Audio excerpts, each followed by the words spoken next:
I've told you guys the story of this Chanel wallet. I actually sold this on a Poshmark live sale, but it wasn't my own live sale. It was Poshmark's live sale. So I don't know if they still do this, but for a while, Poshmark employees were actually going live from their Poshmark, it was called like Posh Live account, and they would do share shows selling people in the shows selling their items. So this specific show was a like designer show, and there were literally, I'm not exaggerating, 1,200 people in the show. They were doing giveaways, and they were like auctioning off anyone who wanted to auction their designer piece off at $3. That was the only rule. It had to start at $3. And so I strategically was like, I'll sell my wallet for $3. I did not think the host would see my message because there were 1,000 people in there. The chat was moving so fast. So I just typed it in there. I was like, I have a Chanel wallet. I'll start at $3. And surprisingly, she was like, Nikki will sell her wallet at $3. I was like, great. So she auctioned it off, and they started at $3. It sold for $171. I did make a profit, but not as much as I probably would have if I just waited for the right buyer to find it. But I knew what I was doing. I did this because it brought so many people to my closet, you guys. There were 1,100 people in the show. I ended up getting 20 sales after this wallet sold, and I'm like 99% sure it was from the exposure of that life sale, because they all purchased like right after that wallet sold. So I made some profit on this wallet. I'm trying to see what I sold it for. I've talked to you guys at what I paid for it. It was like $50 or $60. I have to look at my SKU, but I made a profit. But I was hoping to like flip this for a couple $100. Like I was hoping, because there were so many people there, I was hoping that it would at least sell for like close to $400. This wallet retailed for $1,500, and it was in really good condition. It was a beautiful like pale blue color. But that's the thing about live sales, you guys. It is such a crapshoot, and I always say that for those of you that are interested in live selling, you can have 1,000 people in your live show, but if they're not bidding, it doesn't matter. What matters is how many buyers you have. So I made a profit on that, but the best part about that was that I made so many sales. That is very rare for me on Poshmark. In the end, like from the time this show happened to the end of the day, it ended up being like 27 sales. That doesn't happen for me on Poshmark. That happens for me on eBay. On Poshmark, I average anywhere from like on the low end, like 5 sales a day up to 20. But like over that, that was like, if I'm not doing a live sale, which I wasn't, that was a good Poshmark day. So my strategic plan ended up working out. I made a little bit of profit on the wallet, but then ended up making a ton of profit on all the other stuff. And when I say sales, I mean 20 individual different sales, and a couple of those sales were bundles. So it ended up being a great day on Poshmark. Here's another example of that. This Vince utility jacket, belted, double-breasted dark jacket. Gosh, it's the longest name. I got this in a Nordstrom palette back when the Nordstrom palettes used to be Chef's Kiss. But Vince is so strange, you guys. Vince retails for a lot of money. This coat retailed for close to like $500-600. The resale value is not always there on Vince, but I still pick it up because out of nowhere, Vince will just sell for me at full price or a very reasonable offer. But I could literally have that Vince piece for 2, 3, I'm ashamed to say, one Vince piece I had for 4 years before it sold. So I had this jacket listed pretty high, you guys. I had it listed at first at like $200, $250. I was just moving the price all around. So I was like, why is this not selling? This is, and it was linen, cotton. It was very thick. It was my size. Wow, it retailed for $495. I thought about keeping it. And then finally someone sent me, after like a year and a half, almost 2 years, of $90. And I was like, fine. So that's the thing with Vince. It's like, this is one of the few Vince pieces that did not sell for like close to my asking price. Because I think I had gotten it down to like $180 and she sent to $90. Or no, I had gotten it down even lower, because once I've had things for so long, I'm going to move them. So I thought I would share this one just so you know, like, proceed with caution with Vince, whether it's new, even if it's new with tags, especially pre-owned. It is so saturated on the market. So you definitely want to look up comps, but even saying all that, I still pick it up, especially like Vince men's pieces. I'm more inclined to pick it up. Because those are the ones that just sell for full price. I don't even get an offer, they just buy it, but it can sit a very long time. So you definitely want to check comps. But I made a great profit on that because I only paid $7 per item in that palette. I'm getting the palette itch, you guys. It's pretty bad. I haven't had the palette itch in a very long time because the last time I had a palette itch, I overbought. And a lot of you probably remember this. I bought 4 palettes at once. They all showed up at the same time, and it took me forever because I'm a one-woman show. So I'm like trying to be reasonable, like, Nikki, we don't need 4 palettes. Maybe we could just do 1. I am a thrifter at heart, so naturally I'm always thrifting. I go thrifting like 2-3 times a week. But I'm like, man, the convenience, there is something to be said about the convenience of just having inventory show up to your door. And I mean, we want things to sell fast, right? We don't want things to sit for a year or two, but to flip something from $7 to $90 that just showed up to my door, that's pretty good. It took a while, but not everything takes that long to sell. So I'll keep you posted on that, friends. I'll keep you posted if I do get a new palette, but I have a couple of offers that I'm thinking about. I haven't even said hi to you guys. I just jump into these videos. Hello, my name is Nikki. Welcome. If you are new here, we're going over some great sales today. If you haven't seen the other video, I started off on a negative. We did a video of all my crappy sales. I will link that down below. That's just as educational as this one because you want to learn what sells for a good dollar amount, but you also want to learn what's selling for like pennies. So you can avoid them and not make the same mistakes I did. So I will link that video down below. It's going to be a long one. Grab a snack, grab a drink. It's going to be long. This Dolce & Gabbana kids graffiti sweater, I actually sold this twice, you guys. Once I got it in a pallet, but then once I actually found it at a consignment store here where I live. So it was the exact, that very rarely happens that I get something in liquidation and I find it locally, but it was a 12 to 18 month sweater, Dolce & Gabbana. You guys, pause this video and guess how much you think this it's not even kids, this baby sweater retailed for. It's for babies, like 12 months to 18 months old. Pause. What do you think? This retailed for $300. Anyways, this is the one that I got from the consignment store. It sold for $100. And I even put in the description, small discolorations on sleeve and bottom of sweater, see pics. I tried to clean it. I could not get it out. I tried to stain treat it many times. It kind of looked like ink or something. She paid $100 for it, you guys. And I got that from a consignment store for 10 bucks. I honestly think the consignment store thought it wasn't real. Because my consignment stores, if they think something is real or they verify that it is, they would have marked that way up. And it was 100% virgin wool, so I'll take it. Tanya Taylor. This is a Tanya Taylor Gia dress, pink and red floral. That's a long name. This was a size 8, super cute. Another Rent the Runway piece. Wow, this retailed for $545. I knew Tanya Taylor was expensive, but I feel like a lot of people sleep on Tanya Taylor because sometimes, I don't know if this is nationwide, but sometimes you can find it at like TJ Maxx. I've never found it at Marshall's. And it's a brand that Rent the Runway carries, and I love when I get it in pallets. So this is one I got in a Rent the Runway pallet that I actually paid $6 per piece, and it sold for $100. $108. This is why I love Rent the Runway, you guys.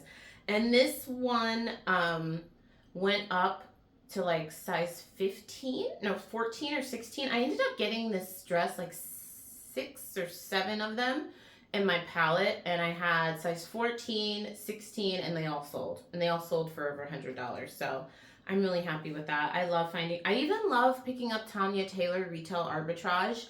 I don't send it to ThredUp. The Real used to take it from me years ago. They don't take it anymore. I just sell it myself, you guys, especially if I have like a size 6 or up. The plus size really does well for me, especially like these more bright, elaborate prints. They do really well for me. You know what I'm noticing? A lot of these higher dollar sales are things from Pallettes. I want to show you guys some high dollar sales from the thrift store because I have had a lot of them, but I just keep coming upon these. This is a new without tags, Provenza Shore Alpaca Angora sweater. This one I had for about a year. This retailed for $370. I'm trying to remember because it's new without the tags. I'll put pictures on the screen. This was thick. You guys, this was very heavy. This weighed like 4.5 pounds. It was a very thick sweater, and it was so soft. It was honestly more like a coat. So soft. This sold for $270, you guys. Wow. I forgot about this because this is all the way from April. $270.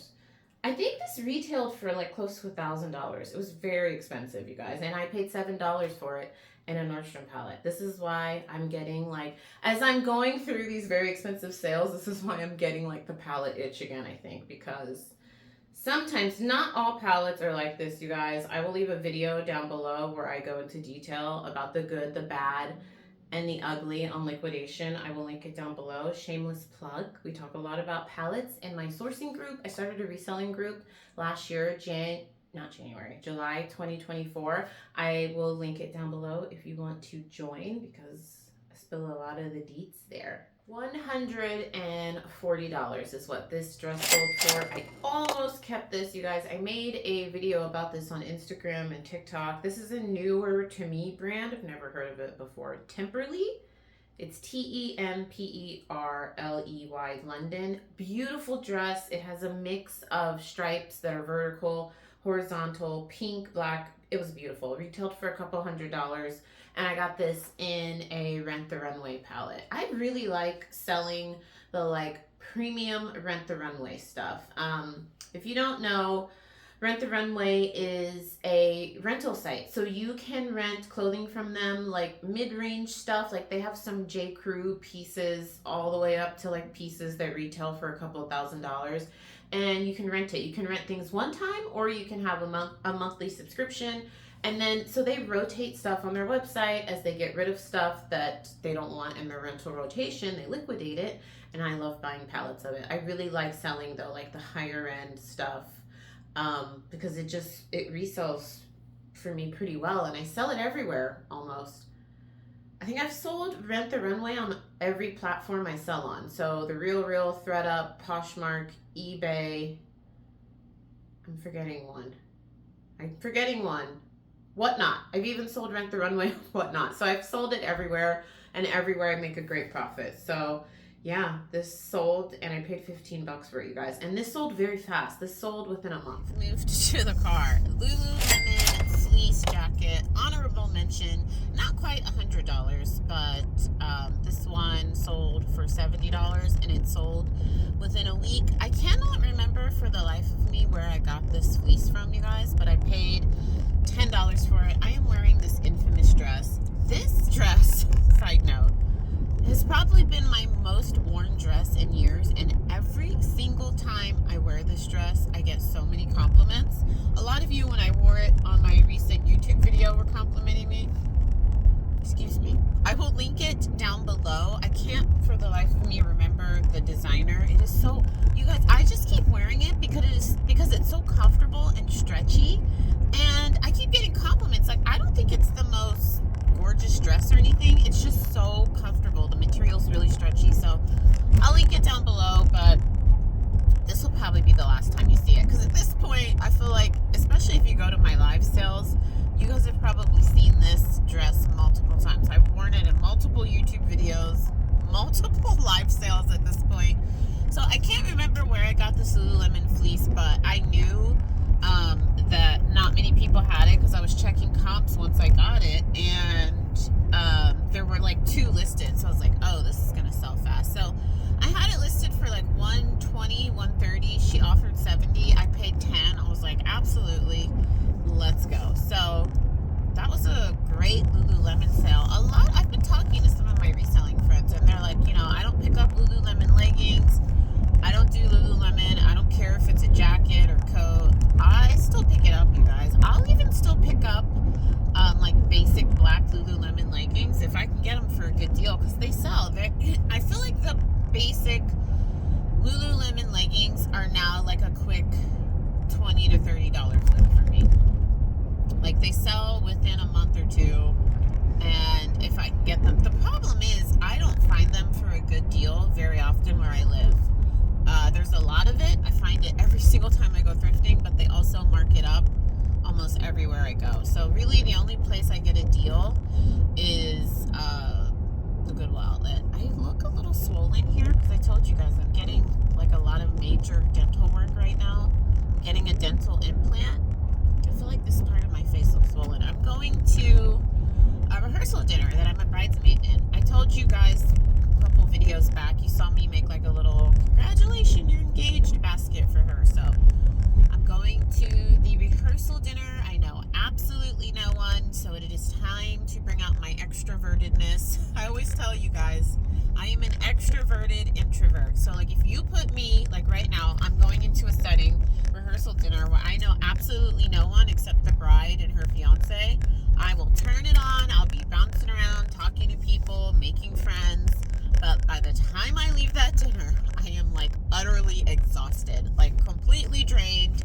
I need a nap. I just want to cuddle up and relax and recharge. So I'm grateful that I can turn it on and it doesn't stress me out, because I do have some true introverted friends that's how I realize like, oh, I guess I'm not only an introvert, because they literally will be so stressed about going to something like this that they just won't go.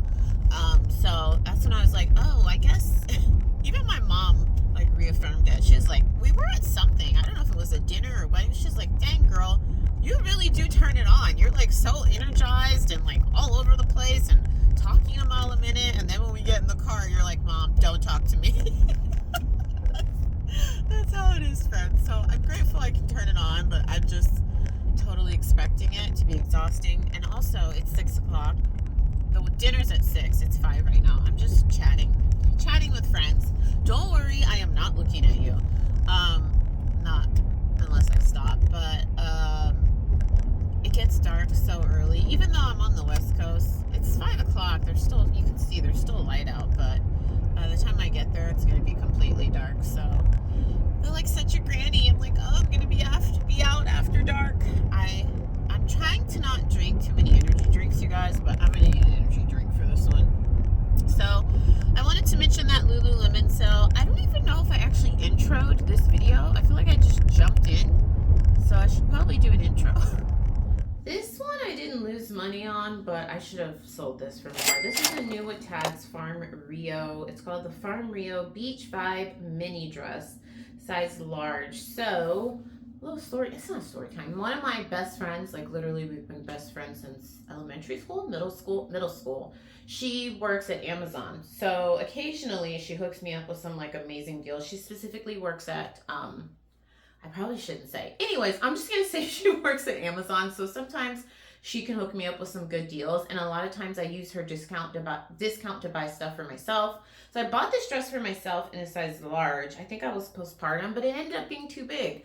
So I decided to sell it. And I thought that this would sell right away. It's new with tags. I'd never worn it. I literally just tried it on. But it sat for so long. It sat for like almost a year. And then one time I was doing a live sale, and this is something I actually had listed. I photographed, I listed. It was listed on Poshmark and eBay and I think all the platforms. But during a live sale, that is one thing I really like about having static listings and doing live sales, whether it be Poshmark or whatnot, is that people can look through your inventory. Like right now, I currently have about 300 listings listed on Whatnot. So when I go live in my Buy It Now, people can search through 300 items and say, hey, can I see that item, or can you run that? So that's what happened. The person was like, oh, what's the best deal you can do? And I ran it for $90, and I really shouldn't have done that. I probably should have just held out, because this dress retailed for like $250, $240, and I had never worn it. But I was like, you know what? I've had it for almost a year. This is the conundrum that I feel like every reseller goes through at least once in their reselling journey. It's like, do you just take the low offer and just take it so you can recoup your money and make a little bit of profit? I think I paid $50. I paid $50 for no. I'll have to look at my SKU. But basically after fees and everything, I broke even. So you know, it's a good sale. I'm glad I was able to recoup my money, but I feel like now looking back, I feel like always looking back when we're reflecting, we're like, oh, I should have held out. I should have gotten more. But in the moment, you're like, I just want the money.